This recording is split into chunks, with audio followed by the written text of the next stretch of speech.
11-year MLS pro Quincy Amarikwa here, and you're now listening to the Perfect Soccer Podcast, where your host goes one-on-one to get to know your favorite professional soccer players, both on and off the pitch. Because how better to learn what it takes to become a pro soccer player other than directly from pro soccer players?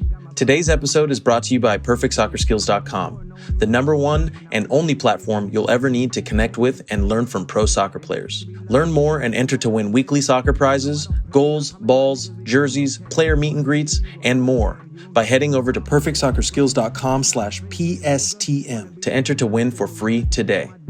With that said, please enjoy today's episode.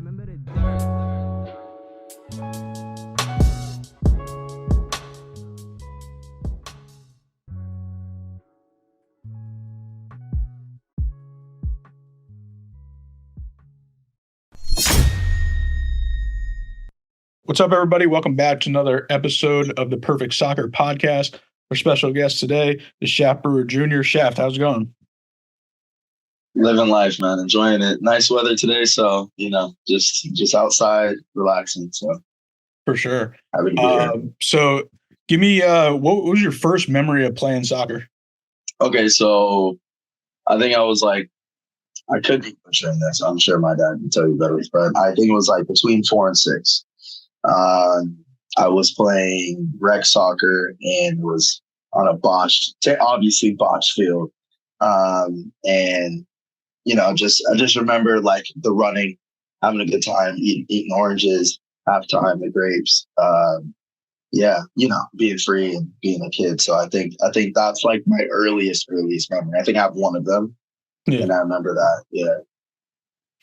Yeah, for sure. And you grew up in Sacramento, California. Tell me a little bit about like what was it like growing up there? I grew up in the capital of California. What most people don't know, it's the capital. Yeah. It's got to be LA. It's got to be San Francisco. Yeah, you would think that, right? But no, it's dope. I mean, it's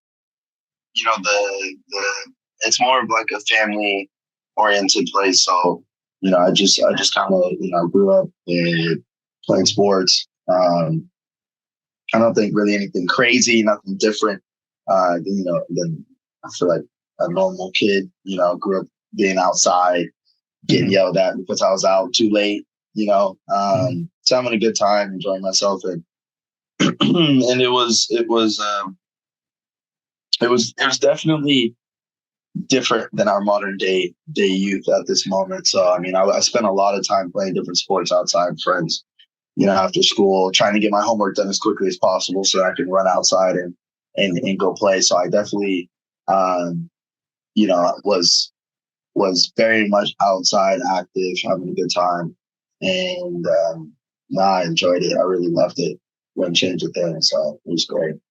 That's awesome. And so tell me, how did you end up on the Sacramento Republic youth team? Okay, so when I grew up, there's Sacramento United. I played for them. That was my first competitive club. Okay. Joined them when I was 8. Played all the way, I think, to like 13, 14 or something like that. And then I went to play with this other team at the time. So I'd gotten a lot better. I'd gone through ID2. I'd gone through PDP. That's like the state team. And then I'd gone to like national team stuff. NTC, the National Training Centers. And then I got called into camp once. So I had just kind of been through that process. And when you're at that age, at the time, it was the discussion of you either have to play 2 years up to stay in the national team pool, or you have to be on an academy team. And at the time, academy teams were a little bit more rare.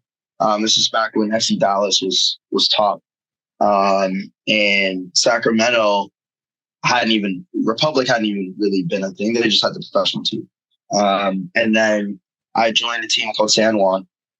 They had an academy team, so I played for them for a season. Then Sacramento Republic created their academy team and their academy system.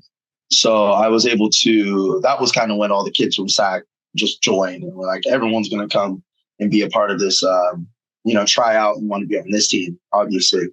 So San Juan had disbanded. I went for trials there and made the team. And then I was on the first team for the youth, for the under 16s, I was on the first. I had made that. So that was like my first real academy experience. My second academy experience.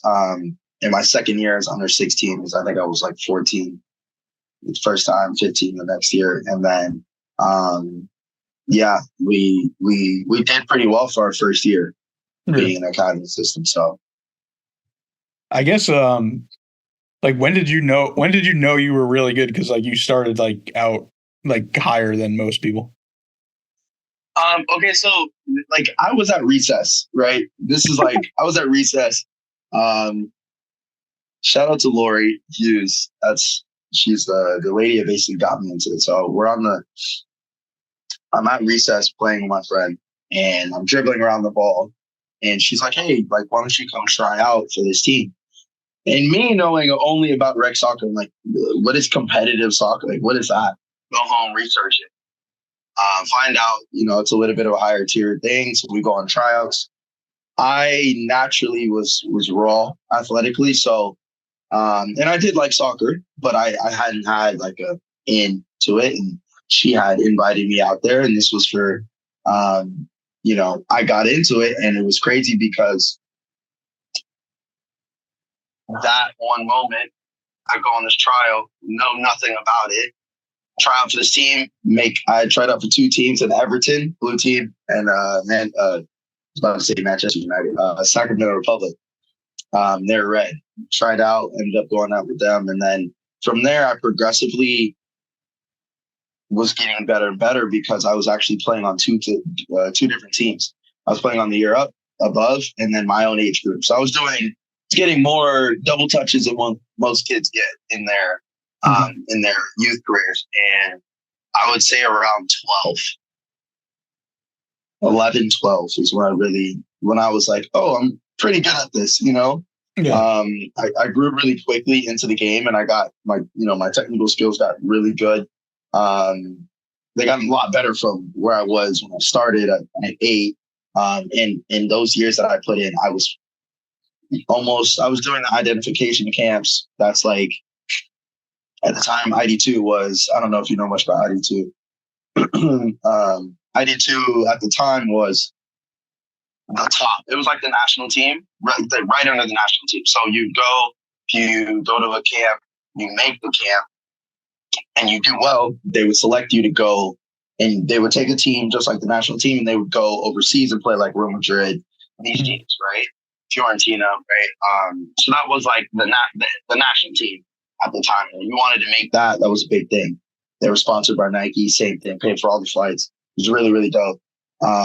So when I had gotten that invite, I was like, okay, like we're doing something.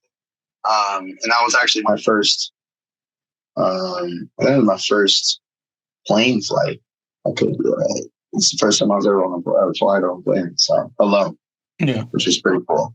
Yeah. Yeah, that's crazy. So, like during your youth career in the academies and things like that, like was college ever you wanted to go, or were you like set on going pro? No, college was the goal. My dad was really on me about it. My dad was like, "You're going to college." Both of my parents actually were like, "Hey, Shaft, listen, you're gonna go to college. We're not gonna pay for it, but you have to go to college." And I was like, how does that make any sense? Well, when there's I found a way, and that was the goal. The main goal was to go. I mean, pro wasn't even really in my sights at the time because for a kid who doesn't know, like none of my parents played soccer, right? Yeah. My dad, college football. My mom ran track, college too. So for me, it was like basketball, football, track. Right. And then I got into soccer, and I was like, hey, I'm going to learn with you. Right. And this was a process for me that I understood. I was like, okay, well, we're just going to see where this goes. Right. And I loved the game, and I just kept having a good time, getting better, having a good time. And then there was a point where I was like, okay, this can be a real thing. You're going to have to go to college. Let's see, my parents were like, hey, you're going to have to figure it out. I think because they knew I could go on and get a scholarship for soccer. that was why the comments were made. And then I did indeed end up getting offers when college rolled around. I had committed to Oregon State. So I committed, signed papers, and then it ended up not being that way. But yeah, the goal was initially go get free schooling, right? Which I had accomplished, but I didn't end up doing. So, gotcha. All right, and then tell me how this unfolded. Where I guess the FC Dallas had your rights, and then Los Angeles FC traded for your rights. Yeah. So the way it is in MLS is they have these ownership type things where it's like it's not a real rule, but like it is a rule where you grow up in a system. Yeah. And like I didn't really grow up in the system. I mean, I played with FC Dallas for a season. Yeah. But before I went pro, that was the last club I had my rights were at. And when I ended up signing with LA, they had to acquire these rights from FC Dallas. Now I'm not the biggest like guru on this, but I didn't understand how or why they would even have my rights because that's not like I didn't go pro at FC Dallas, but I mean that's how the way it works, right? So they had to acquire my rights from FC Dallas, and then they were able to get me. So yeah, it was that was an interesting. Yeah, I don't even know the rules technically. So why were you ineligible to get drafted? Great question. I don't know if I was ineligible. I think so. I know there's like this secondary draft or something that can happen when you're a little older. Mm-hmm. Like you can redraft or something. If you didn't go in the first time, or if like something happens, and so I think maybe there was a loophole where I could have, but I don't know. I think being a full blown pro at the time, maybe it was too late. Yeah. So, but yeah, I mean, I just because I also didn't go to college, I think plays a factor as well. But like I said, I had no idea, the full schematics of everything. So yeah, no, even I interviewed. I'm almost at like 100 interviews now, and there's always so many different stories. And you're younger, so even with the older guys, sometimes even when they went to college, sometimes they still had their rights, and then sometimes they didn't have their rights. And just like I don't know what the rules are for that. And then sometimes they got drafted, and sometimes they were ineligible to get drafted too. So I don't know. Yeah, I don't know. MLS, that's MLS's thing. Yeah. So, anyways, overall, then what was that like? I think were you 19 at the time, and you made your MLS debut? 18 or 19. Yeah. So what was that experience like, being that young to be making your debut in the MLS? I don't know, man. It felt great. It was at Dallas, right? So it was the last club that and that's ironic. It was lovely. Yeah, it was right. It was funny. All my peoples are there that I went to high school with, and it was great. I mean, and then I felt like I had a pretty decent game on top of that. So it was really a great time for me because just elated, right? I think just very, very happy with the emotions and being able to finally get on the pitch and be on TV and do all that stuff. I think that was awesome. I think especially for the club, right? You start you're in a situation where most players will never get to experience, right? You have to start up a club, a big franchise that is now, I mean, you look at LAFC now and you're like, I was one of the first people to exist in the club, right? And to be a part of something that great is like really, really amazing, right? And I almost just don't have the full words for it because thinking about it, every time I think about it, I think it's like unreal. It's amazing, and it gives me such joy and pride. So it was a great time, and if I could go back and relive it, I would do it every time because it was awesome. Yeah, for sure. So, yeah, and then I know you got loaned out that season to Phoenix Rising. Then I want to get into how did you end up in Norway, the the following season, which I believe was COVID. Yeah, I think it was like, right, like during COVID. Yeah, no, so I went to Phoenix. That was freaking amazing. That was awesome. That was like my first professional final that I had been in. Okay. Which was dope, and then went back. Just as what you realize, I think as you get older, is football, like the game of development, is all about touches and minutes and games played, right? And I had just not had enough, and I don't know, our things didn't align with LAFC and what my goals were at the time. So it was like, okay, let's find something that would be better for me to get a lot of minutes, and so that's what ended up happening. Was parted ways, and then I was able to go overseas, and I signed in Norway. Also after all the COVID craziness happened. So yeah, it was a journey, but we made it happen for sure. Yeah, well, what was it like over in Norway, just in general, and then obviously during a odd time in the world?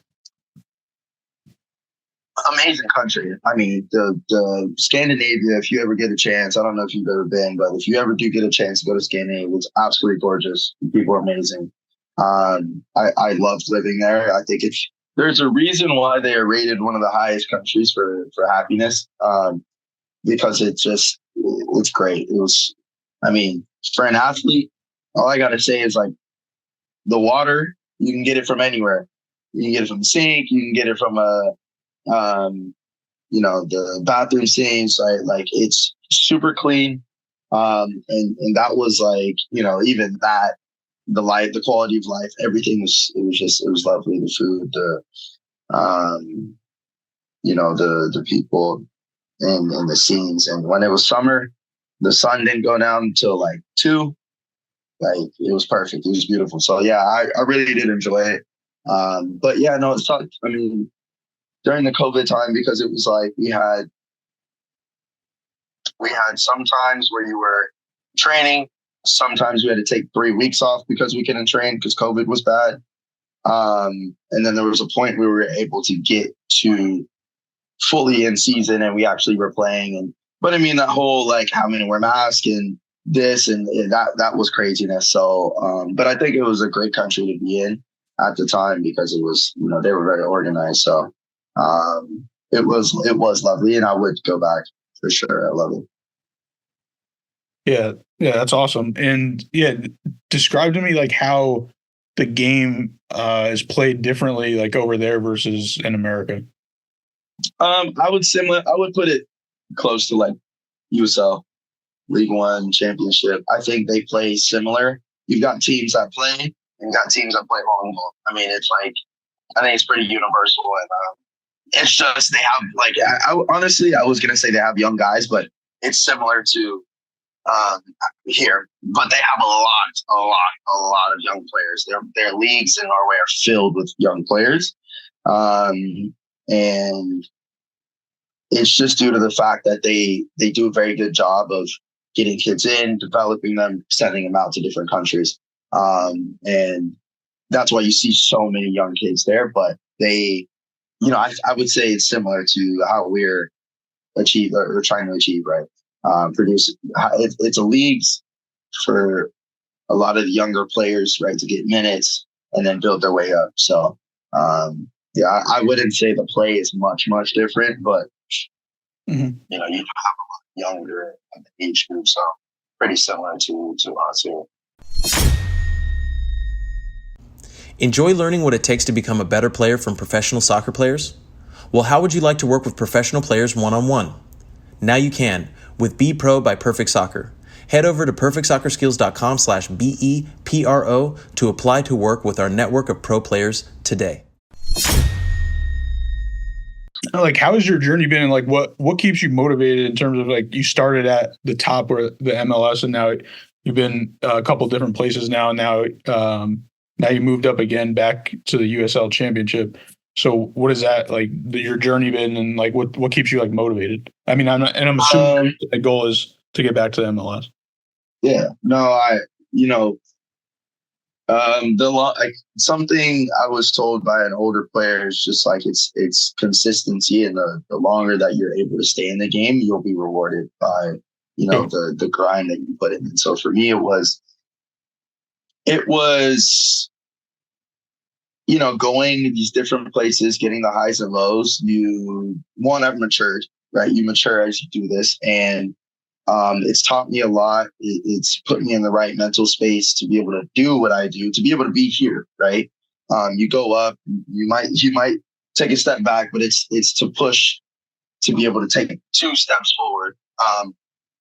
And that's kind of where I'm at right now. Like, I had to rebuild myself because I left the country, and a lot of things happened. So I had to start USL League 2, jump to League 1, back to championship, and whether it is MLS or Europe after this, the goal is to reach the highest level possible and achieve the highest accolades that are possible, right, for myself.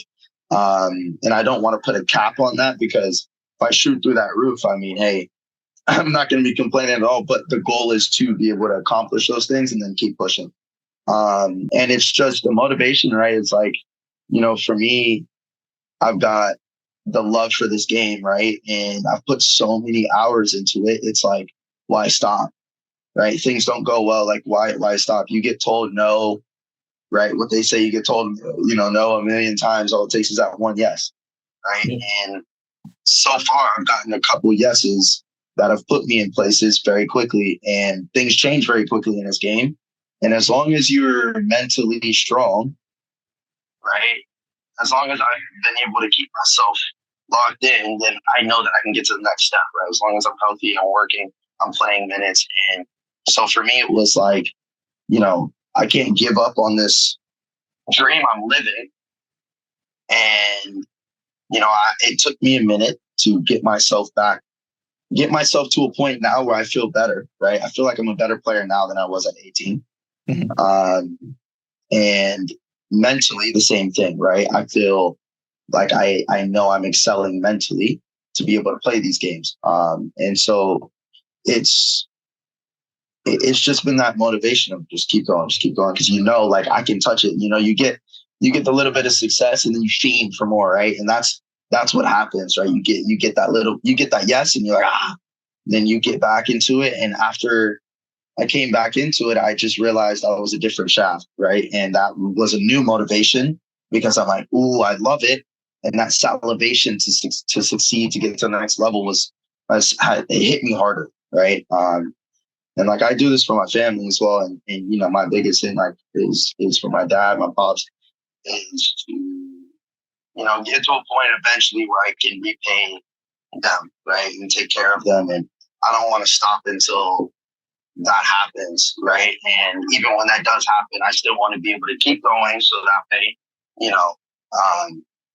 obviously we can't repair our parents and our family, but as much as I possibly can. And I know getting myself there would be something that would be beautiful for him to see, right? So that's for me. It's that's like a main goal, really, is to be able to reach those goals, and then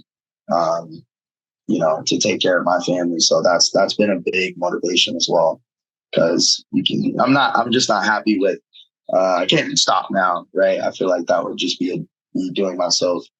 I wouldn't be doing my due diligence. So that's kind of really where it's been at, Yeah, definitely. No, that's awesome. And yeah, it's just like crazy too to think, because you're still only 24, and if you want to be like technical, like if those years were really like almost like your college year, like you could have been in college. Exactly. It's like, exactly, who knows?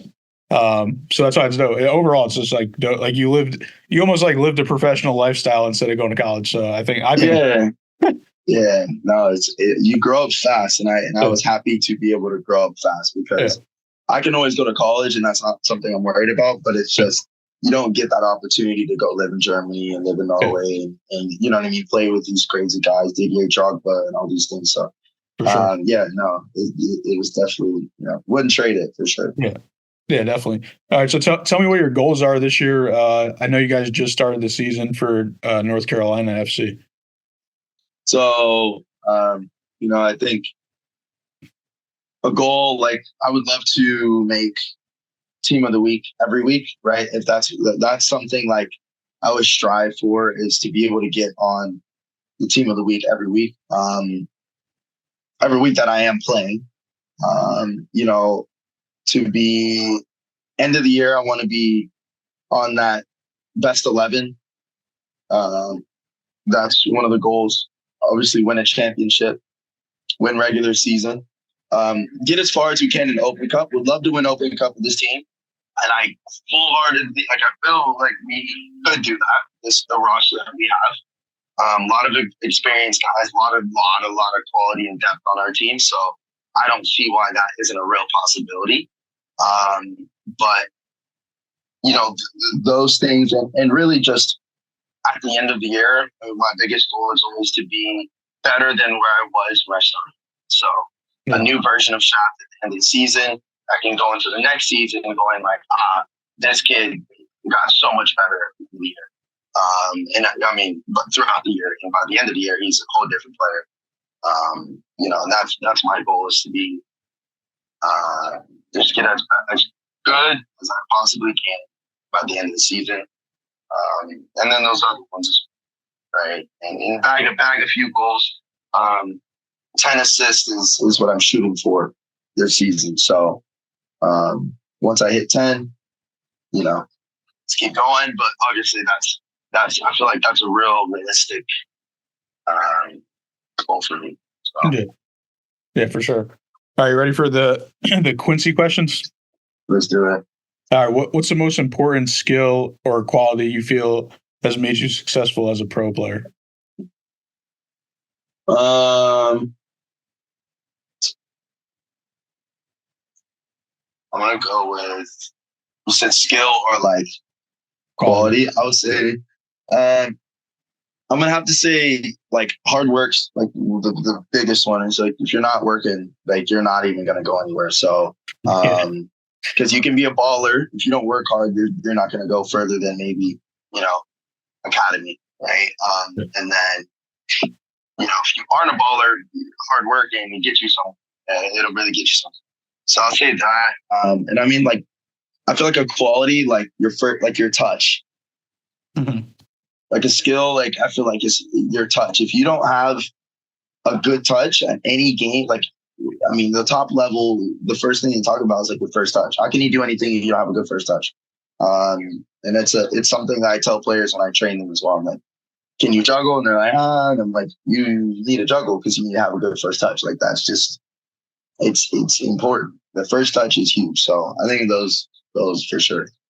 I like that. What's the biggest mistake you think pro players are making? For sure. It's getting like comfortable, and or when I was younger, the biggest thing was I wasn't playing, so it was getting frustrated, right? And that was something there. It's like there's a patience to this game, whereas like you see the best players are patient, they're very calm, and like that's in their nature when they play. But understanding that was something that was huge for me, like patience, like the time's gonna come, right? And that was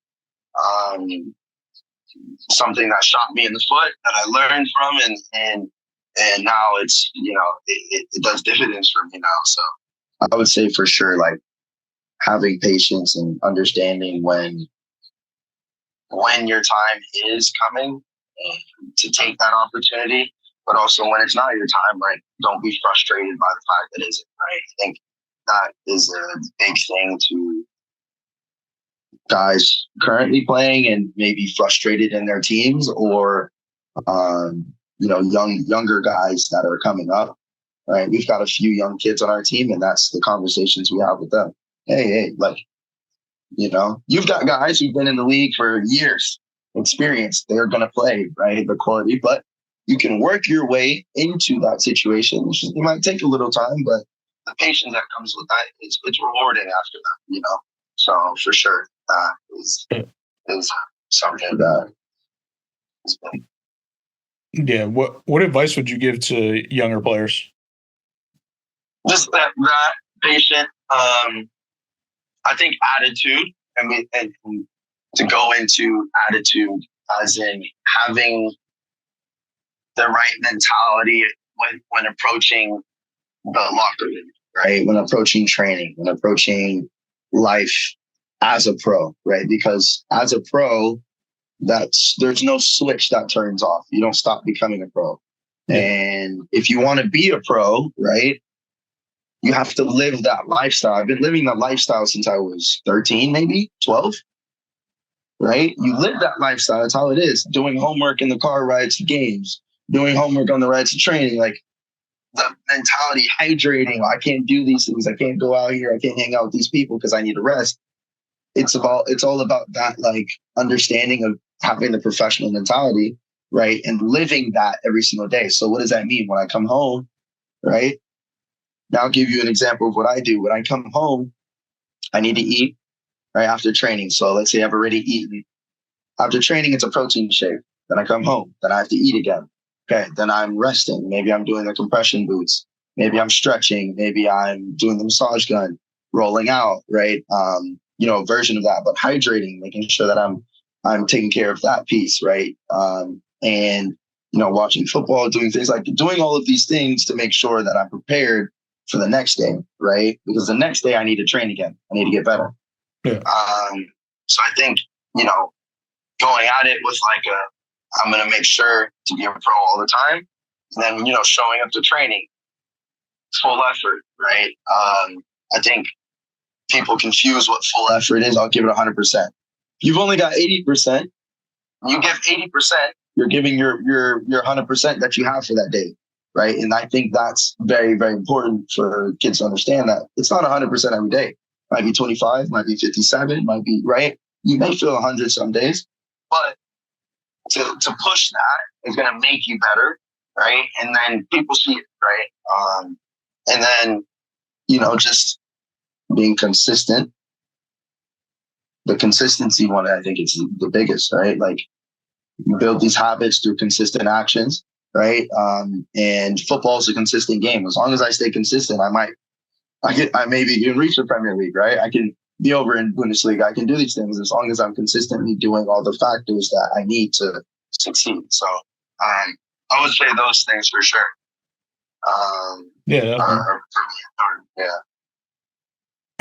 These next two could be soccer related or life related. What is something most people think is true that you believe isn't?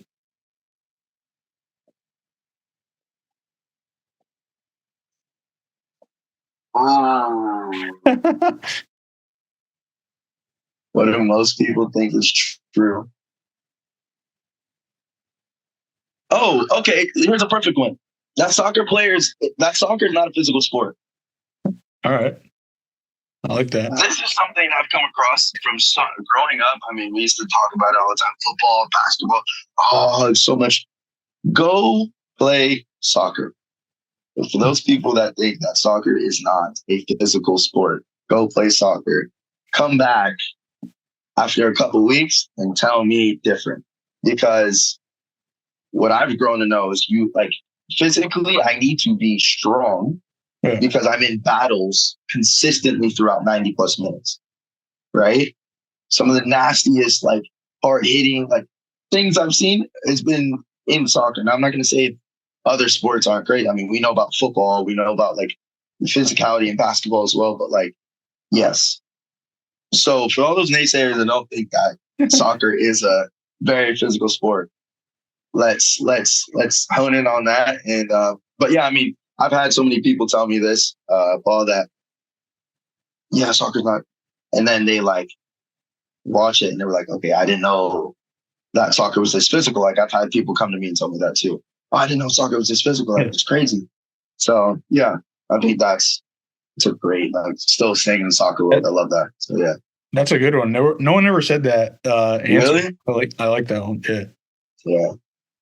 What's something you would move forward with if you weren't scared of what would happen if things didn't go well? With football? What would I do? Either or. Football or life?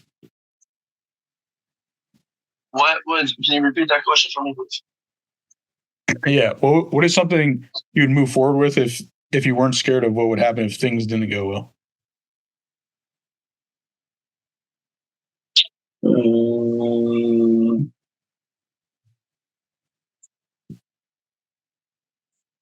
I think I would probably try to get into like private soccer stuff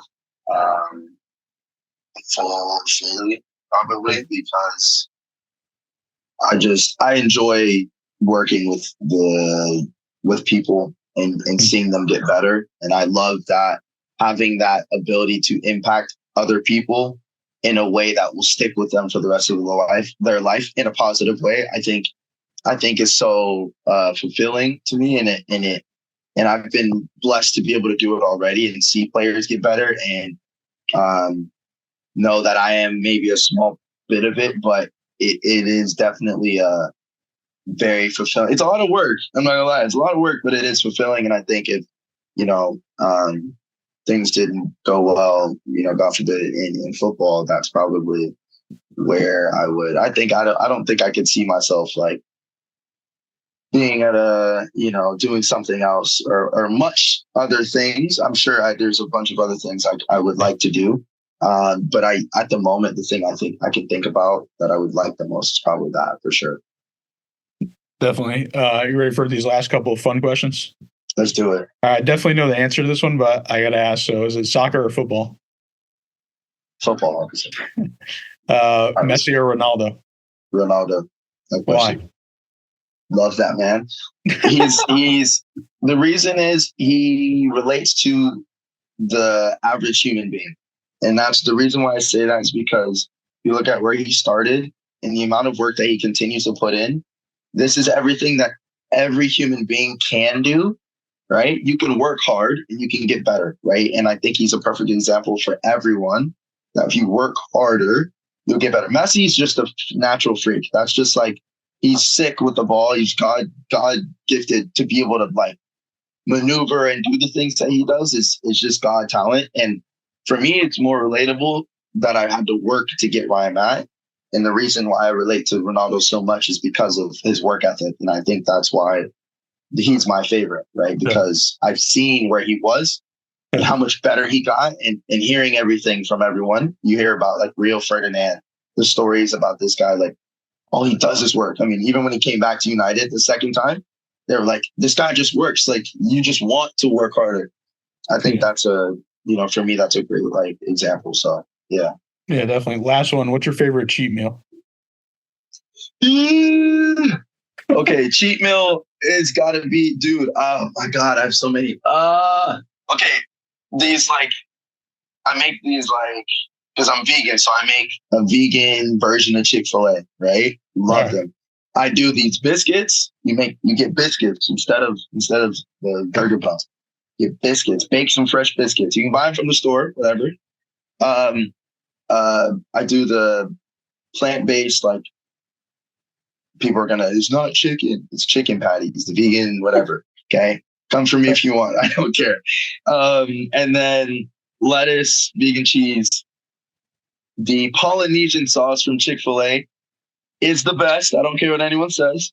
Yeah. And you just lather that. You get some crisscross fries, some waffle fries, sorry. That's your meal. Boom. Oh, with tomato too. Maybe if avocado, if you're feeling crazy, But yeah. All right. Love it. All right, Shaft. Well, I appreciate you coming on, and could you let the listeners know where they can follow you on social media? Yeah, go ahead. All my socials are Don't Blink 28.